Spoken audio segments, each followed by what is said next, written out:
신약성경 사도행전 4장 말씀 보겠습니다.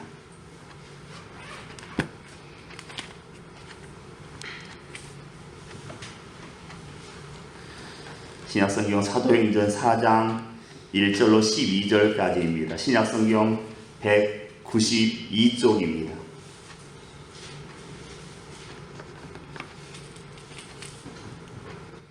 사도행전 4장 1절로 12절까지 한 절씩 교독합니다. 사도들이 백성에게 말할 때에 제사장들과 성전 맡은 자와 사두개인들이 이르러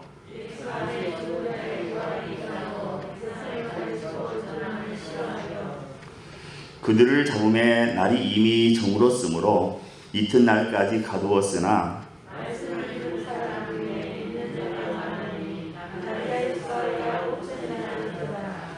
이튿날 관리들과 장로들과 서기관들이 예루살렘에 모였는데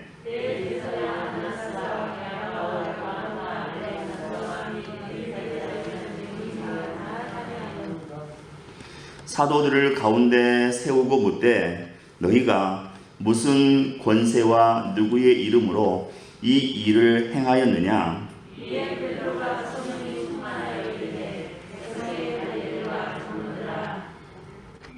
만일 병자에게 행한 착한 일에 대하여 이 사람이 어떻게 구원을 받았느냐고 오늘 우리에게 질문한다면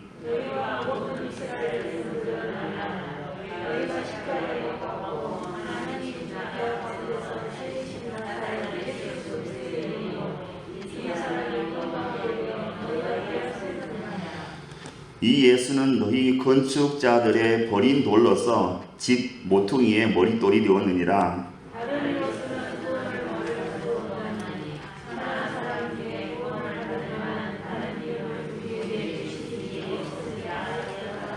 아멘.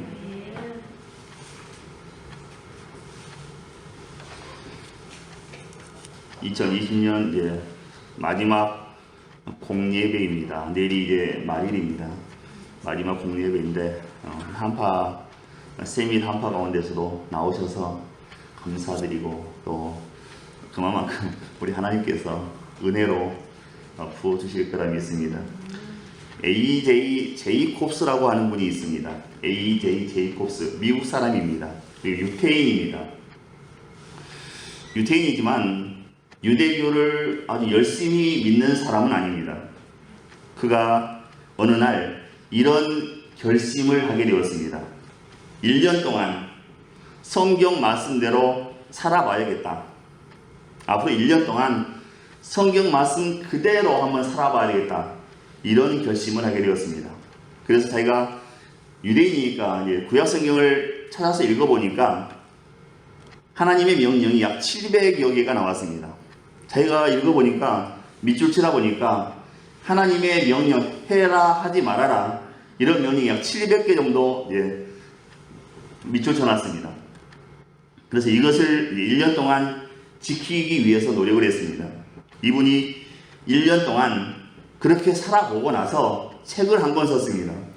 그 책 제목이 이것입니다. 미친 척하고 성경 말씀대로 살아본 1년. 이 책 제목입니다. 미친 척하고 성경 말씀대로 살아본 1년. 이 책 제목인데 이 책 가운데 이런 내용들이 있습니다. 몇 가지만 소개해드립니다. 어느 날입니다. 옷을 입고 밖에 나가려고 하는데 지금 자기가 입고 있는 옷이 혼방입니다. 이 2가지 이상의 재료로 짜진 혼방입니다. 그런데 레위기 19장 19절에 보면 2 재료로 직조한 옷을 입지 말라 이런 말씀이 있습니다. 그래서 거기에 위배되는 것입니다. 그래서 이 사람이 그 옷을 입을 수가 없어서 그 옷을 벗어 제끼고 다른 옷을 입고 외출하게 되었습니다. 또 어느 날입니다. 아내가 마침 월경 중이었습니다. 그러면 아내는 성경 말씀대로 하자면 일주일 동안 부정한 여인이 되는 것입니다. 그러면 아내가 앉았던 의자에 앉을 수 없습니다. 왜냐하면 아내가 앉았던 의자에 앉으면 자기도 부정한 사람이 되기 때문입니다. 아내에게 차 열쇠를 줘야 되는데 어떻게 건네줄까 하다가 30cm 정도 높이 띄워서 아내 손 위에 차키를 떨어뜨려 줬습니다. 일주일 동안 그리고 아내 곁에, 아내 근처에 가지도 않았습니다. 왜냐하면 그 월경하는 일주일 동안은 아내도 부정하고 또 가까이 하는 사람도 부정해지기 때문입니다. 그래서 숨이 차서 이렇게 자꾸 말이 끊어집니다. 그리고 또 어려운 것 중에 하나가 10의 1조를 드리는 것이었습니다. 너무도 아까웠기 때문입니다. 11조 드리는 교인들을 보면서 정말 훌륭하다 이렇게 생각을 했습니다. 그런데 자기가 10의 1조를 꼬박꼬박 드리려고 보니까 너무 아까웠습니다. 그래서 10분의 1을 도저히 드릴 수는 없겠고 50분의 1을 드렸습니다. 그가 이렇게 1년을 살아보고 나서 그 느낀 점들을 책에 써놓았습니다. 그 결과 그렇게 1년을 살아보니까 감사와 기쁨이 많아졌다 이렇게 고백하고 있습니다. 그리고 또 한 가지 정말 중요한 건데요. 1년 동안 말씀대로 살아봤더니 나는 이런 결론을 얻었다. 죽었다 깨어나도 말씀대로 살 수 없다. 우리는 죽었다 깨어나도 말씀대로 살 수 없다. 이런 결론을 이분이 얻게 되었습니다. 우리가 구약성경을 그대로 지킨다는 것은 너무나 어렵습니다. 가장 먼저 걸리는 게 제사입니다. 어떻게 제사를 드립니까? 요즘 같은 세상에 어떻게 짐승에 각을 떠서 어떻게 제사를 드립니까? 안 되는 겁니다. 그나마 헌금은 쉬운 거죠. 돈만 내면 되니까. 매일 제사를 어떻게 드리겠습니까? 그래서 이분이 1년 동안 유태인인데 1년 동안 그 구약성경 말씀대로 살아보려고 노력한 결과 내린 결론은 그겁니다. 죽었다 깨어나도 성경 말씀대로 살 수 없다 입니다. 신약성경 마태복음 19장에 보면 이런 이야기가 있습니다. 어느 부자 청년이 예수님을 찾아왔습니다. 그리고 물었습니다. 내가 무슨 선한 일을 해야 영생을 얻을 수 있습니까? 주님께서 말씀하십니다. 계명을 지키라. 그랬더니 이 청년이 다시 묻습니다. 어떤 계명입니까? 주님 말씀하십니다. 살인하지 말라, 간음하지 말라, 도둑질하지 말라, 이런 계명을 말씀하십니다. 그랬더니 이 부자 청년이 이 모든 것은 내가 어렸을 때부터 다 지켰습니다. 이렇게 얘기를 하죠. 어떻습니까, 여러분? 이 사람이 계명을 다 지켰다고 하는데 사실일까요? 아닐 겁니다. 율법을 다 지켰다고 하는데 사실일까요? 아마 그건 본인 생각일 것입니다. 율법을 완전히 지킬 수가 없습니다. 우리 인간은 죽었다 깨어나도 기록된 율법을 다 지킬 수가 없습니다. 그렇다면 하나님께 이렇게 말씀드려야 합니다. 하나님, 저는 죄인입니다. 아무리 계명을 지키려고 해도 지킬 수가 없습니다. 저에게 긍휼과 자비를 베풀어 주옵소서. 우리는 이런 고백을 하나님 앞에 드릴 수밖에 없다는 것입니다. 아시는 대로 율법 준수로는 구원의 길에 들어갈 수가 없습니다. 유대교 종교 지도자들이 가르치고 있는 그 구원의 길은 율법 준수에 있었습니다.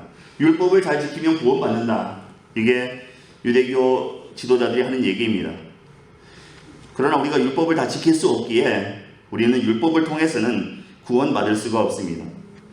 우리는 행함을 통해서는 결코 구원받지 못한다 하는 사실입니다. 그래서 하나님께서는 우리의 구원을 위해서 새로운 길을 열어놓으셨습니다. 그것이 바로 믿음이라는 길입니다. 믿음입니다. 하나님은 우리 스스로는 구원의 길로 갈 수 없기에 우리의 구원을 위해서 다 이루어 놓으셨습니다. 예수님을 통해서 다 이루어 놓으셨습니다. 그리고 그것을 믿으라고 말씀하시는 것입니다. 우리가 우리의 구원을 위해서 무엇인가를 할 수는 없지만 믿을 수는 있거든요. 내가 구약의 율법을 다 지킬 수는 없지만 예수님이 오셔서 하신 일들, 그 일들을 믿을 수는 있거든요. 그래서 하나님께서 그렇게 새로운 길을 열어놓으셨다는 것입니다. 율법을 준수하지는 못해도 예수님이 행하신 일은 우리가 믿을 수 있기 때문입니다. 이게 복음입니다. 할 수 없는 것, 내가 할 수 없는 것을 시키는 것은 율법입니다. 그러나 할 수 있는 것을 시키는 것은 복음입니다. 우리의 구원은 우리가 무엇을 행함으로 이루어지는 것이 아닙니다. 하나님께서 또 예수님께서 우리의 구원을 위해서 다 해놓으신 것, 그것을 믿기만 하면 되는 것입니다. 그래서 그것을 우리가 은혜라고 부르는 것입니다. 우리는 죄를 지은 인간이기에 마땅히 죄값을 치러야 했습니다. 그 죄값은 영원한 사망, 영원한 죽음입니다. 그러나 우리를 너무나도 사랑하시는 주님께서 그 죄값을 대신 치러주셨다는 것입니다. 그래서 평생에 우리가 감사하며 찬송하며 살아야 하는 이유입니다. 구약성경 다니엘서 3장에 보면 다들 아시는 내용이 있습니다. 바벨론의 느부갓네살 왕이 자기 몸을 본뜬 금시상을 높이 세워놓고 모든 바벨론 제국의 신민들에게 절을 하라고 합니다.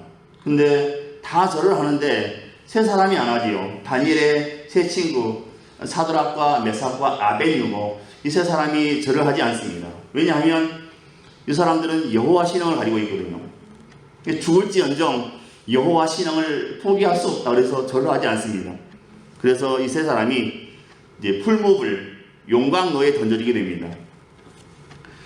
우리가 가만히 생각해 보면 이 정도 믿음이면 우리 하나님께서 역사하셔야 될 것 같습니다. 세상에 그 많은 사람 가운데 이 세 사람만 절을 하지 않고 나는 하나님을 믿으니까 그렇게 할 수 없다 이렇게 믿음의 고백을 하는데 하나님이 가만히 계십니다. 제가 만약에 저기라면 그냥 건져주시든지 아니면 소나기를 내려서 불을 확 꺼버리든지 바람을 불어서 휙 꺼버리든지 이렇게 할 텐데 우리 하나님은 가만히 계셨습니다. 그리고 그 이상의 일을 우리 하나님께서 보여주셨습니다. 하나님은 풀무불, 용광로의 불을 꺼주시지는 않으셨습니다.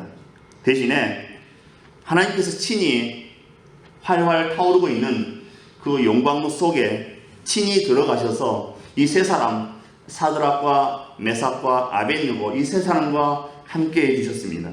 다니엘서 3장 25절에 이렇게 기록합니다. 왕이 또 말하여 이르되 내가 보니 결박되지 아니한 네 사람이 불 가운데로 다니는데 상하지도 아니하였고 그 넷째의 모양은 신들의 아들과 같도다. 그 불 속에서 이 세 사람이 타지도 않고 결박도 풀어져 있고 자유롭게 불 속에 다니는 겁니다. 또 보니까 하나님의 아들처럼 생긴 사람이 같이 다니는 겁니다. 이것을 느부갓네살 왕이 직접 목도하게 되었습니다. 이 세 사람은 처음에 하나님을 원망했는지는 모릅니다. 우리가 이렇게 위대한 믿음의 고백을 하는데 하나님 왜 살려주시지 않는가 그렇게 생각했을 수도 있겠지만 그 영광의 불 속에 떨어졌을 때 하나님이 친히 그 불 속에 임재하셔서 타지 않게 하시고 그슬리지 않게 하시고 하나님의 역사를 영광을 친히 경험하게 하셨다는 것입니다.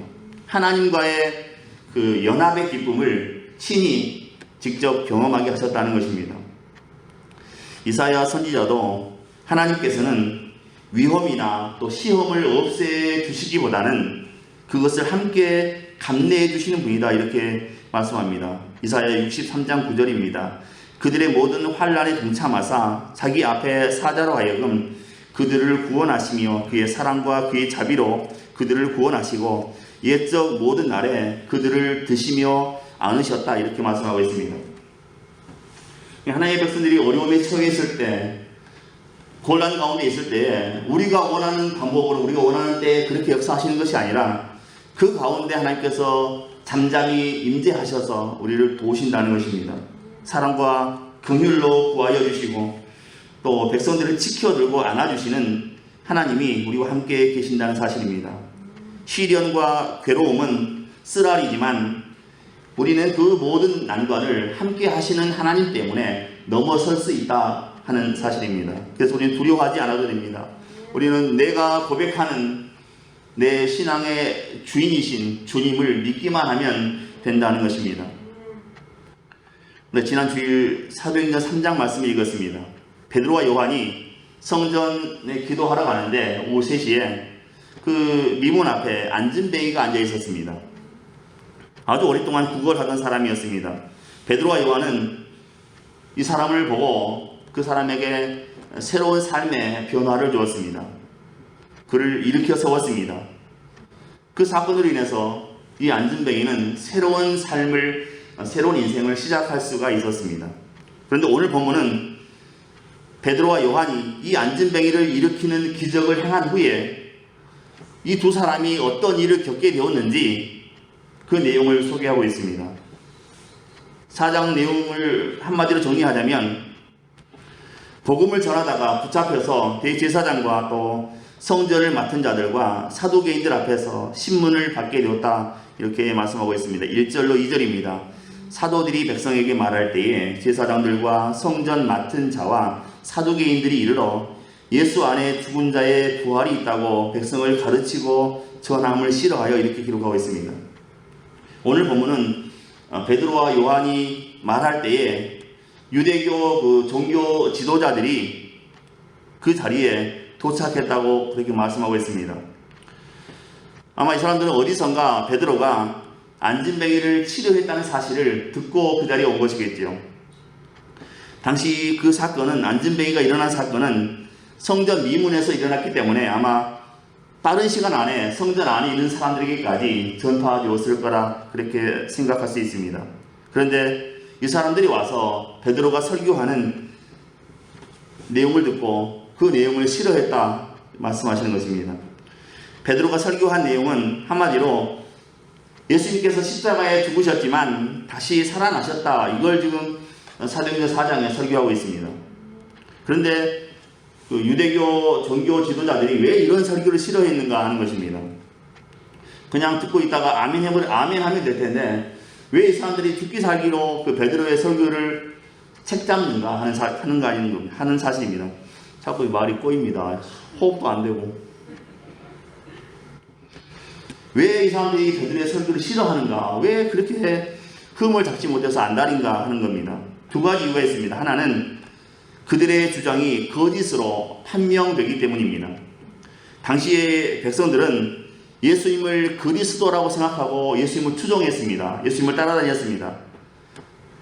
하지만 이 사람들은 예수는 가짜 메시아라고 그렇게 백성들을 설득해서 십자가에 못 박아 죽였습니다. 그런데 만일 예수님께서 다시 살아나셨다는 그 사실이 알려지게 되면 예수께서 거짓 메시아가 아니라 진짜 메시아였구나, 자기들 스스로 인정하는 것이 이르기 때문입니다. 그래서 그 설교 못하도록 예수가 부활했다, 예수가 메시아다, 이런 설교를 하지 못하도록 지금 종교 지도자들이 와서 방해하고 있는 것입니다. 또 다른 이유가 있는데, 베드로의 가르침이 이 종교 지도자들의 가르침과는 정반대였기 때문입니다.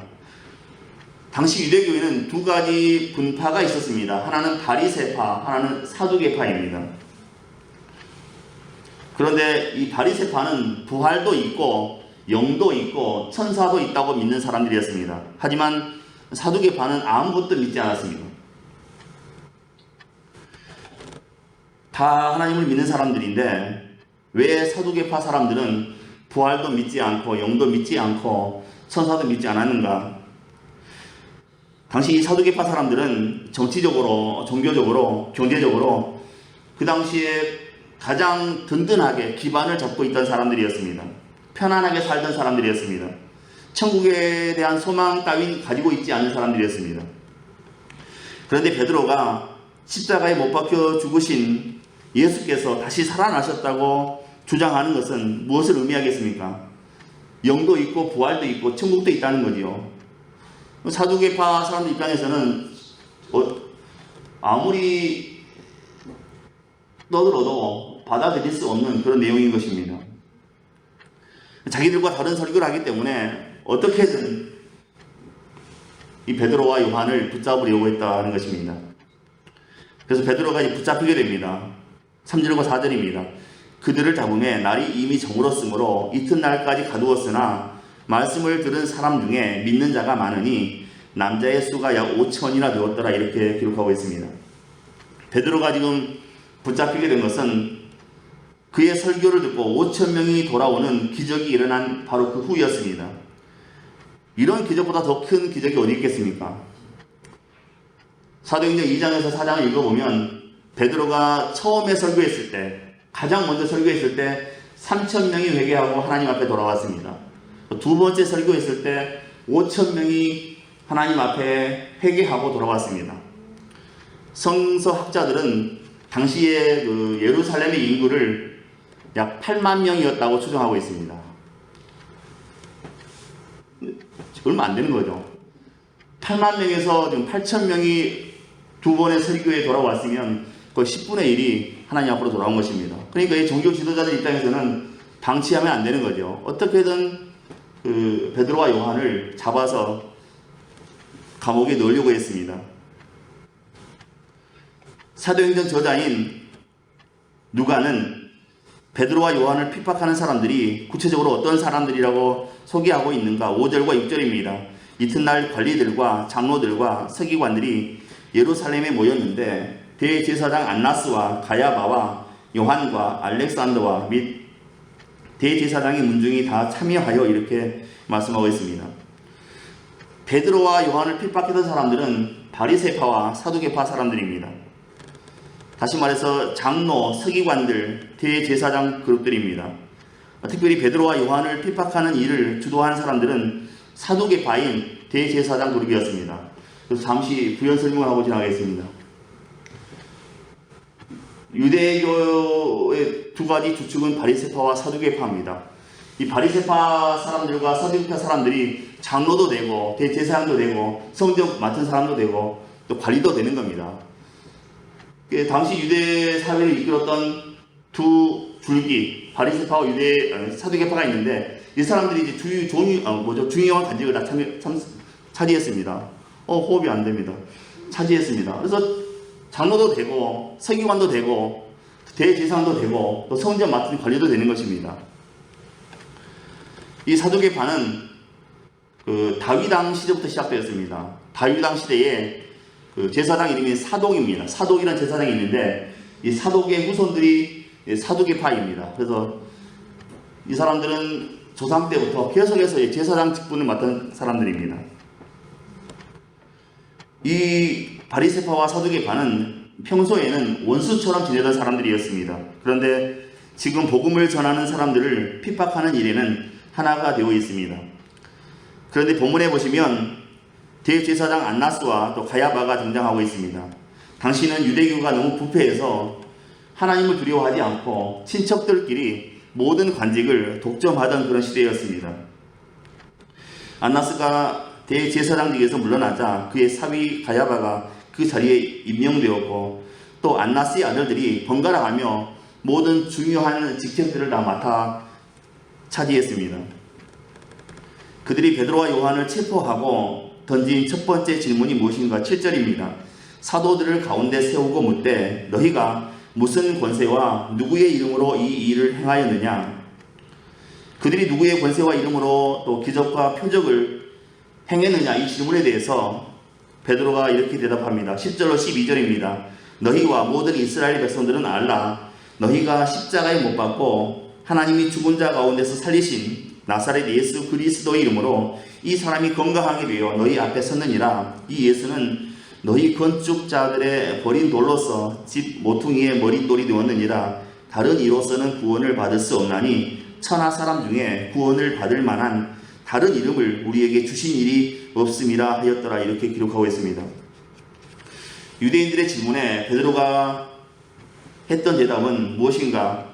유대인들이 십자가에 못 박아 죽였지만 다시 살아나신 예수 그리스도 그분의 이름이 낫게 했다는 것입니다. 그리고 예수의 이름 외에는 하나님께서 구원받을 만한 다른 이름을 주신 적이 없기 때문에 그 이름을 믿어야 구원받을 수 있다 하는 것입니다. 그런데 여기서 베드로가 말한 구원은 무슨 구원인가? 육신의 구원인가? 영혼의 구원인가? 우리가 문자적으로 보면 안진뱅이를 일으켰기 때문에 육신의 구원이라고 볼 수 있겠지요. 그런데 과연 베드로가 육신의 구원을 얻기 위해서 오직 예수를 믿어야 한다고 말했던 것인가? 그렇진 않습니다. 예수의 이름으로 안진뱅이가 일어나는 기적이 일어났듯이 마찬가지로 예수의 이름으로 죄 문제를 해결받는 그런 일이 있기 때문에 예수의 이름을 믿어야 한다는 것입니다. 예수께서는 모든 문제의 해결자이시기 때문입니다. 예수의 이름을 의지하면 육신의 문제 또 정신적인 문제, 영적인 문제 모두를 해결받을 수가 있습니다. 이렇듯이 당장은 사람 보기에 두렵고 떨리는 상황이라 할지라도 우리는 성령의 충만함으로 하나님의 관점에서 매사에 우리의 상황들을 바라보아야 하는 것입니다. 종교 지도자들에게 둘러싸인 베드로와 요한의 입장은 누가 봐도 긴장의 연속이었을 것입니다. 아마 종교 재판을 받는 그런 느낌이었을 것입니다. 이렇게 붙잡혀가서 신문을 받으면 보통 사람 같으면 살려주세요, 잘못했습니다, 이렇게 용서를 구할 것입니다. 그러나 베드로와 요한은 어떠했는가? 성령이 충만하게 임해서 오히려 담대하게 말을 하고 있습니다. 이 사건을 다른 관점으로 바라보고 있다는 것이지요. 인간의 시선으로는 두렵고 떨릴 상황이었지만 하나님의 관점에서는 이것이 오히려 도리어 기회가 되었던 것입니다. 이에 사도들은 담대하게 예수 그리스도를 선포했다고 말씀하고 있습니다. 어떻게 그렇게 살아갈 수 있는가? 어떻게 그렇게 강한 믿음의 사람으로 살아갈 수 있는가? 어떻게 그렇게 복음 전하는 사람으로 살아갈 수 있는가? 라고 물을 때에 제자들은 그 비결을 담담하게 가르쳐주고 있습니다. 그 비결은 아주 간단합니다. 오직 예수입니다. 어떻게 그렇게 담담하냐? 어떻게 자신만만하냐? 어떻게 그렇게 감사하며 살아가냐? 이렇게 물었을 때 제자들의 대답은 간단한 겁니다. 오직 예수 때문입니다. 12절입니다. 다른 이로서는 구원을 받을 수 없나니 천하 사람 중에 구원을 받을 만한 다른 이름을 우리에게 주신 일이 없습니다. 이렇게 말씀하고 있습니다. 자꾸 다른 길이 있는 줄 알고 다른 길을 알아볼 때, 다른 방법을 사용할 때, 그럴 때 문제가 해결되는 것이 아니라 문제가 더 복잡해지고 문제가 꼬이게 된다는 것입니다.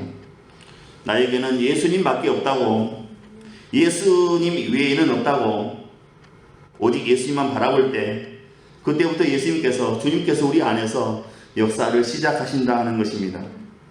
우리가 힘들다고 또 바쁘다고 내려놓았던 그 십자가를 다시 짊어졌을 때 주님께서는 우리를 귀하게 들어서 쓰시는 것입니다. 우리의 삶을 주춧돌 같은 그런 반석 위에 세워주시는 것입니다. 하나님의 독생자이시고 죄 없으신 그분이 내 이름표를 달고 내 죄를 뒤집어 쓰고 대신 십자가에 피 흘려 죽으셨습니다. 예수 그리스도 그분만이 우리의 유일한 구원이요, 우리가 하나님과 함께 영원히 사는 참 생명의 길이 되신다는 사실입니다. 기독교의 목적은 바로 이 십자가를 전하는 것입니다. 이 십자가만이 온 인류를 구원하기 때문입니다. 이것이 기독교입니다. 세상 사람들이 그토록 갖기 원하는 돈, 권세, 명예, 인기, 이것을 다 가졌을지라도 그것들이 우리에게 영원한 생명과 또 천국을 가져다 주는 것이 아닙니다. 우리 인간들에게 진정으로 필요한 것은 죄 사함을 받고 새 생명을 얻어서 부활의 몸을 입고 또 하늘 시민이 되어서 하나님과 영원히 함께 살게 하는 예수 그리스도의 십자가 복음이다 하는 것입니다. 이 예수 그리스도의 십자가 복음이 우리를 살게 하는 것입니다. 예수의 십자가는 우리 인간을 죄에서 구원하는 하나님의 완벽한 구원 방식이요 하늘의 비밀입니다. 예수님의 십자가는 천국 문을 여는 열쇠가 된다는 것입니다. 우리 인생에서 다 잊어버리더라도 이것만은 우리가 기억해야 됩니다. 놓쳐서는 안 되는 것이 있는데 바로 예수 그리스도와 또 그분의 십자가 희생입니다. 오후에 제가 제 사무실, 제 상담하는 사무실 가서 앉아 있다가 노트북으로 이제 영상을 하나 봤습니다. 마침 현신의 권사님 영상이 잠깐 떠서 그걸 봤습니다. 사무실 앉아서 혼자 보고 있는데 많은 생각을 했습니다. 이 현신의 권사님 아마 다들 아실 것입니다. 신위의 은사를 받아서 평생에 그걸 하셨던 분입니다. 이렇게 영상을 보고 있는데 이 현신의 권사님이 평생에 고친 사람이 10,000명이 넘는다고 합니다. 1만 명입니다. 그 1만 명이 넘는 암 환자, 중풍병자 이런 사람들 다 고쳤습니다. 그래서 뭐 유명한 분이죠. 근데 현신의 권사님이 나이가 들어서 죽었습니다. 돌아가셨습니다. 천국에 갔더니 그 천국문 입구에 낯이 그분이 계시더랍니다. 딱 봐도 예수님 같은 분이 딱 서 계시더랍니다. 그래서 이 현신의 권사님이 가서 주님, 저 현신에 왔어요 하고 인사를 했답니다. 그랬더니 주님께서 난 널 모른다 그러시더랍니다. 저 현신입니다. 제가 주님의 이름으로 10,000명 이상을 살렸습니다. 고쳤습니다. 그래서 주님께서 그러시더랍니다. 난 너 모른다. 그럼 주님, 혹시 조용기 목사님 아세요? 난 모른다. 그러시더랍니다. 그래서 권사님, 그러면 그 한경지 목사님 아세요? 그랬더니 나는 모른다. 그러시더랍니다. 몇 분의 목사님 얘기를 다 이름을 대다가 마지막에 김창인 목사님 아세요? 그랬더니 김창인 목사는 내가 알고 있다. 그렇게 주님이 말씀하시더랍니다. 그래서 이제 이분이 사정을 했습니다. 주님께. 주님 한 번만 기회를 주십시오. 한 번만 저를 살게 해주십시오. 다시 깨어났습니다. 장례를 치러야 되는데 마침 미국에서 아들이 오지 않아서 계속 시신을 눕혀놓고 있는 상태였습니다. 관에 들어가기 전이었습니다. 근데 이분이 다시 살아났습니다. 이 권사님이 살아나서 조용기 목사님도 찾아가고 한경희 목사님도 찾아가서 그 얘기를 했습니다. 그 간증을 했습니다. 근데 이분들이 회개하더랍니다. 조용기 목사님도 그렇고 또 한경희 목사님도 그렇고 또 우리나라에서 제일 큰 기도원이었던 모 원장님께 갔더니 그분은 그렇게 받아들이지 않고 오히려 권사님을 내치더랍니다. 유명한 기도원입니다. 갔다 오면 강아지 빼고 다 방언받는다는 그 유명한 기도원이 있지 않습니까? 그 원장님한테 갔더니 그 원장님은 내치더랍니다. 쓸데없는 소리 하지 마라, 가라고. 그랬더니 이분은 얼마 지나지 않아서 집회 중에 쓰러져서 식물인간이 되어서 돌아가셨다. 이제 그렇게 말씀하는 거 들었습니다. 누군지 아시겠죠? 개 아니면 다 방언받는 곳이 있습니다. 지금 돌아가셨습니다. 그래서 이 권사님이 깨어나서 내가 주님의 마음에 맞는 삶을 살아야겠다 해서 재산을 정리해서 보니까 10,000명을 살리고 받은 헌금을 계산해 보니까 이게 수십억이 되더랍니다. 10,000명을 치료해주고 받은 돈을 보니까. 그래서 이 수십억을 하나님 주님께서 기뻐하시는 목사님, 김창희 목사님, 도곡동의 그 이름이 갑자기 생각, 충현교회 김창희 목사님이 또 사역하시는 북한 선교원에 그 수십억 원의 돈을 갖다가 헌금했다 이렇게 간증하는 거 들었습니다. 내가 이 땅에서 아무리 잘난 척하고 많은 일이 있더라도 내가 천국에 갔을 때 주님이 글쎄 모르겠는데 이렇게 하면 끝나버리는 겁니다. 아무 의미가 없는 겁니다. 아무리 내가 세상에서 날고 뛰어도 주님 앞에 섰을 때 난 모르겠는데 해버리면 끝이 아무것도 아닌 겁니다. 그래서 우리가 이 땅에 살면서 내가 비록 환난당하고 고난당하더라도 예수의 이름을 위해서 살아가는 그런 삶이 우리 자신을 위해서 그렇고 또 우리에게 의미 있는 그런 삶이 된다는 것입니다. 예수님을 머릿돌로 삼는다는 것은 인생의 어떤 일을 계획하고 실행할 때 예수님의 뜻에 따라서 살아가는 것입니다. 말씀의 원리에 의해서 살아가고 기도하면서 하나님의 뜻을 물으며 살아가는 것입니다. 어디에 가면 돈을 많이 벌 수 있다더라. 어디에 가면 더 빨리 성공할 수 있다더라. 이렇게 해서 움직이면 안 되는 것입니다. 내가 어디에 가는 것을 하나님이 또 주님께서 기뻐하시는가? 내가 무엇을 하는 것을 주님께서 가장 원하실까? 이것 때문에 우리가 움직여야 되는 것입니다. 어디 가면 돈 많이 번다더라. 그래서 가면 안 됩니다. 어디를 가야 주님이 기뻐하신다더라. 그래서 우리가 움직여야 되는 것입니다. 그렇게 예수님을 내 삶의 기초석으로 삼고 살아가는 사람은 인생의 집을 가장 견고하게 지을 수 있는 것입니다. 예수님을 모퉁이의 머릿돌로 삼아서 인생의 집을 아름답게 또 견고하게 지어가는 저와 여러분의 삶이 되시기를 주님의 이름으로 축원드립니다.